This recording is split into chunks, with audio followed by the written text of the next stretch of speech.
সকলকে এবং আশা করি আপনারা এই গরমে সুস্থ আছেন। আজকে আমাদের সর্বভারতীয় তৃণমূল কংগ্রেসের পক্ষ থেকে এই মিডিয়া সেন্টারে আবারও একটি প্রেস কনফারেন্স, এবং আজকে আমরা প্রথমে হিন্দিতে এবং তারপরে বাংলায় প্রেস কনফারেন্সটা হবে। এবং আজকে আমাদের মধ্যে উপস্থিত অত্যন্ত শ্রদ্ধেয় আমাদের সর্বভারতীয় তৃণমূল কংগ্রেসের সহসভাপতি এবং আমাদের সর্বভারতীয় কার্যকরী কমিটির অত্যন্ত গুরুত্বপূর্ণ সদস্য, যিনি কেন্দ্রে প্রাক্তন অর্থমন্ত্রী ছিলেন এবং ছিলেন বিদেশ দফতরেরও মন্ত্রী, অত্যন্ত সম্মানীয় শ্রী যশবন্ত সিনহাজি, এবং তিনি আজকে আমাদের মধ্যে উপস্থিত আছেন। প্রথমে তিনি বলবেন হিন্দিতে এবং তারপরে সেটাকে বাংলায় আমি আর একটু বলবো। আমি মাইকটা তাই ওনার হাতে দিয়ে দিচ্ছি।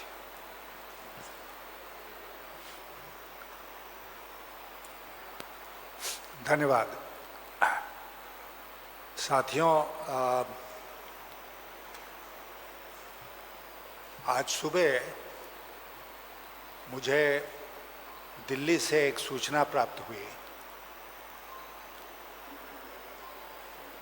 उसके अनुसार ये पता चला कि कल देर रात को दिल्ली में प्रधानमंत्री जी, गृह मंत्री जी और पार्टी के जो अध्यक्ष हैं नड्डा जी, इन तीन लोगों की बैठक हुई, एक समीक्षा बैठक, जिसमें और जगहों में जो चुनाव हो रहे हैं उसके अलावा विशेष तौर पर यहाँ बंगाल में जो चुनाव हो रहे हैं उसके बारे में चर्चा की गई।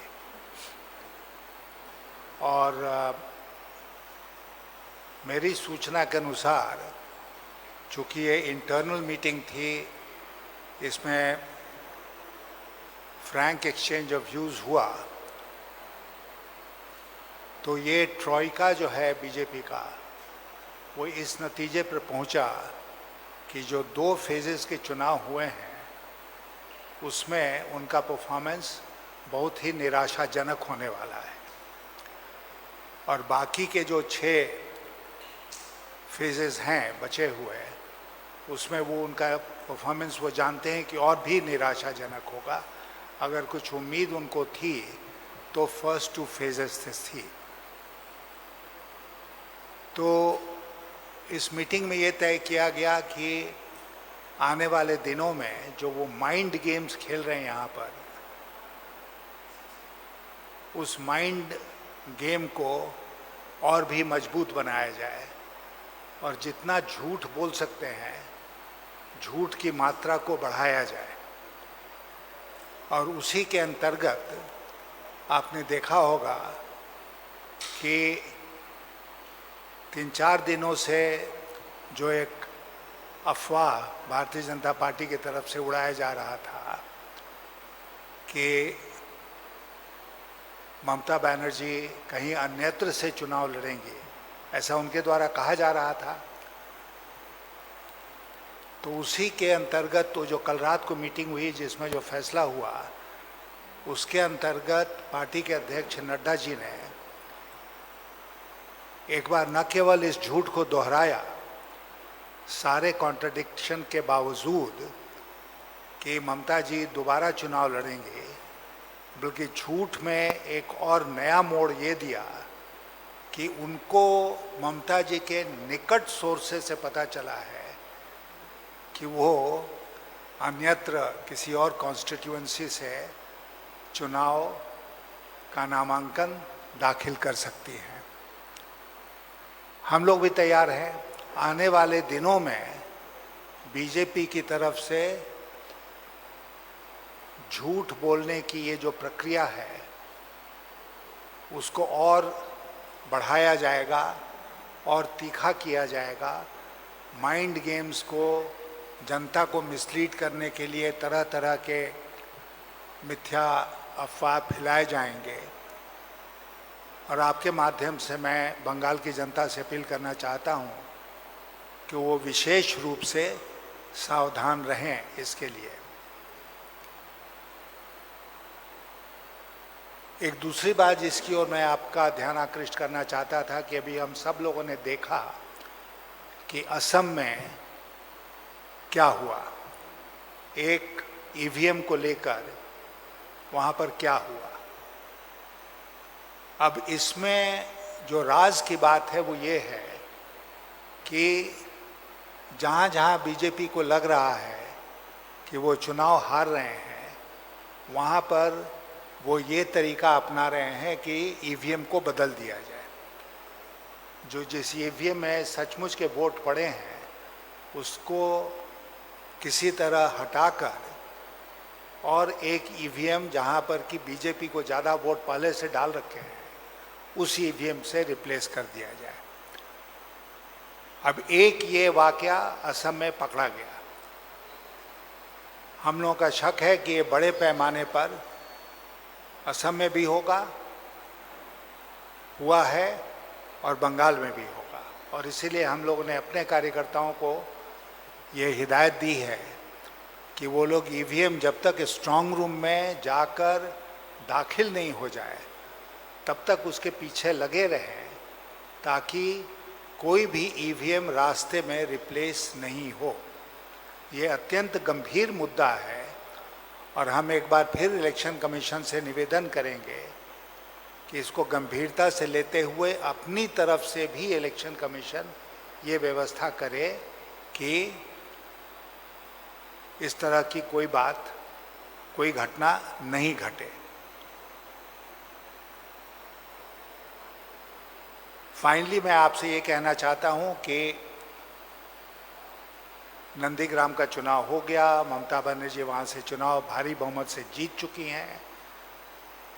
कहीं और से, जैसा हम लोग बार बार कह रहे हैं, उनके लड़ने का सवाल ही नहीं पैदा होता है। लेकिन आने वाले फेजेस में वोटरों को प्रभावित करने के लिए भारतीय जनता पार्टी, जैसा कि पहले कहा जा चुका है, भारतीय झूठ पार्टी बीजेपी, वो इस प्रकार का झूठ फैला रही है। मैं आज के दिन अपनी तरफ से इतना आपसे निवेदन करना चाहता था। धन्यवाद।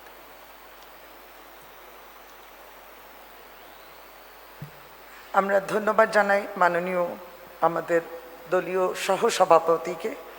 যে বিষয়টা তিনি হিন্দিতে বললেন সেটাকেই কিছুটা বাংলায় সকলের সুবিধার্থে সেইগুলো বলছি। যে অত্যন্ত গুরুত্বপূর্ণভাবে তিনি বলেছেন যে দিল্লি থেকে তিনি যে খবরটা পেয়েছেন সূত্র মাফিক, যে গতকাল রাত্রিরে মাননীয় প্রধানমন্ত্রী, মাননীয় গৃহমন্ত্রী এবং বিজেপি দলের সভাপতি তারা একটা বৈঠকে বসেন, যেটা অত্যন্ত তাদের নিজেদের বৈঠক ছিল, যেখানে বিচারধারার আদান প্রদান খুব সহজভাবে তারা করেছেন এবং তার মধ্যে তারা সমীক্ষা করেছেন বিভিন্ন রাজ্যে নির্বাচনের পরিণতি এবং তাতে উঠে এসছে অবশ্য বাংলার কথা।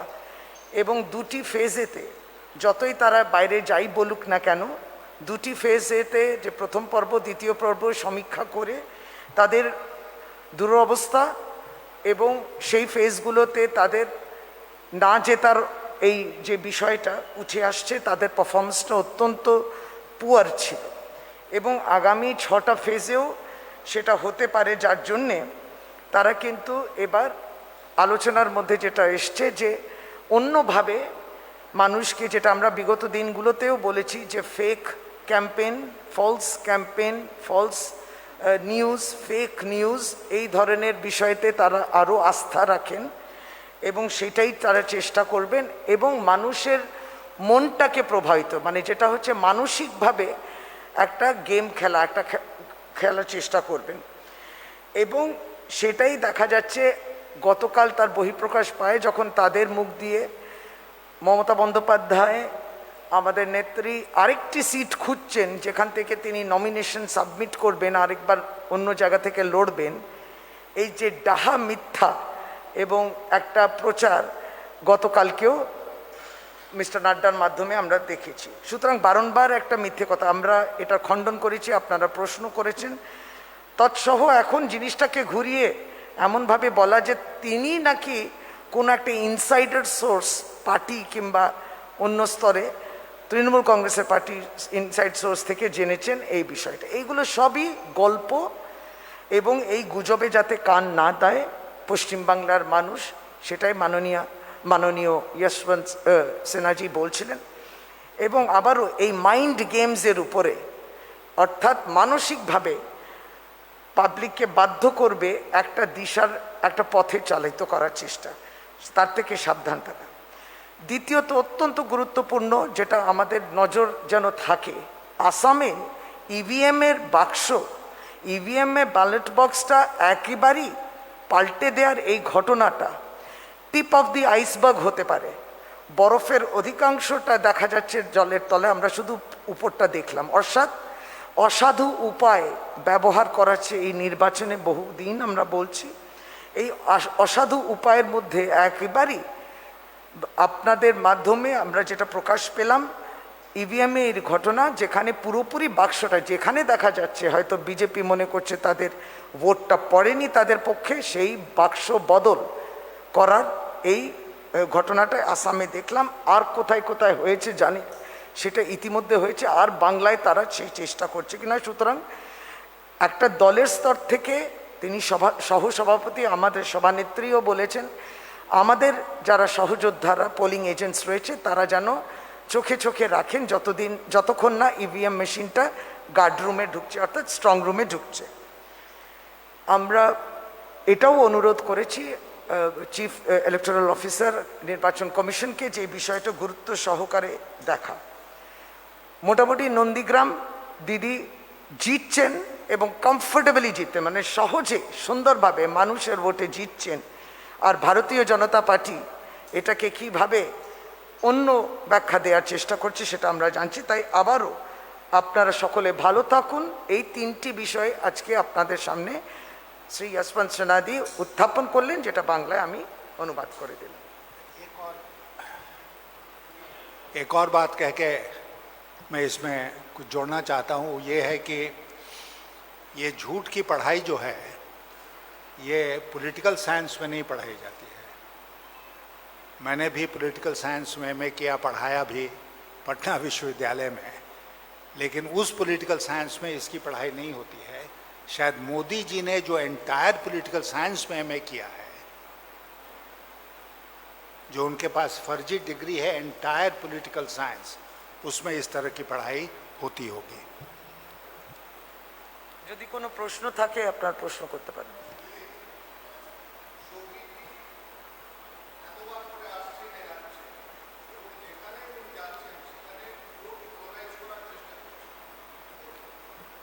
এটা পশ্চিমবাংলার মানুষ রায় দেবেন যে এখানে মেরুকরণের রাজনীতি চলে না, আমরা শান্তিতে আছি, সুস্থ আছি।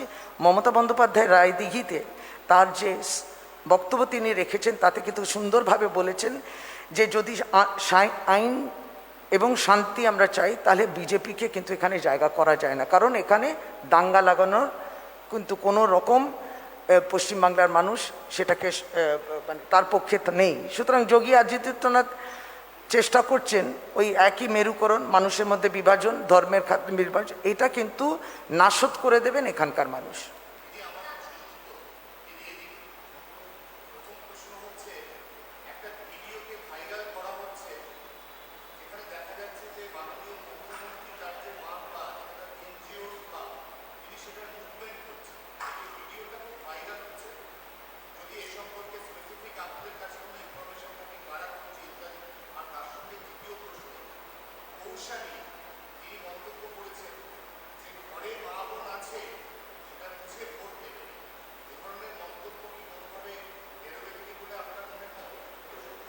আমি বলতে পারবো না কৌশানী মুখার্জি কী করছে কিংবা তার অপব্যাখ্যা হচ্ছে কিনা, ভুল বোঝা হচ্ছে কিনা। আমি শুধু এইটুকু বলতে চাই, ভারতীয় জনতা পার্টির বিভিন্ন নেতৃত্ব যেভাবে মুখ্যমন্ত্রী থেকে আরম্ভ করে বাংলার মহিলাদের অপমান করছে, আমরা এটা অত্যন্ত নক্কারজনক মনে করি।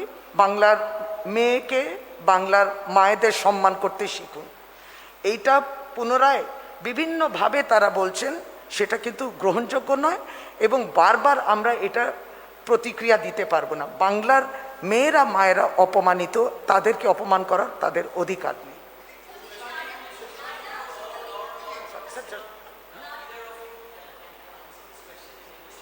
স্যার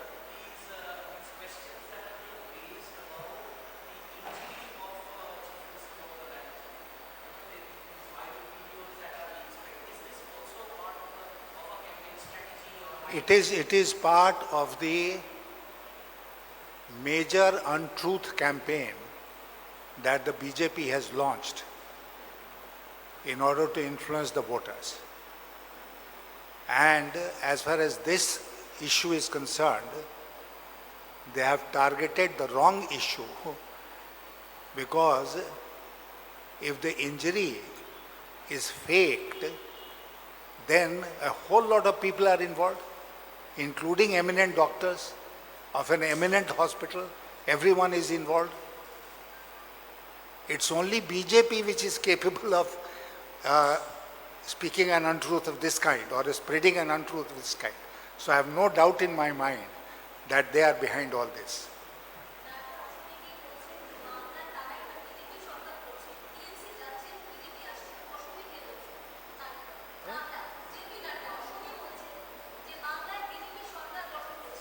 আসলে তারা বোধহয় নিজেদেরকে বোঝানোর চেষ্টা করছে, নিজেদের উপরেই আস্থা নেই। They have lost their confidence, self confidence নেই।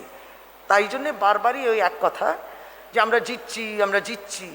সুতরাং বোঝাই যাচ্ছে যে তাদের আত্মবিশ্বাস তল্লানিতে গিয়ে ঠেকিয়েছে।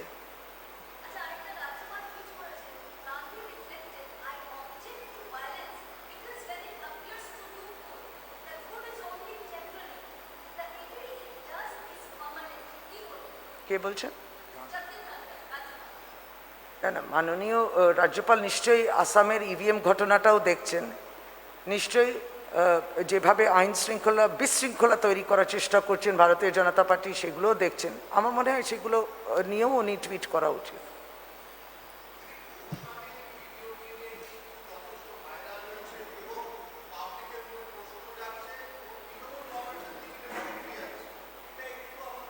কি বলেছেন?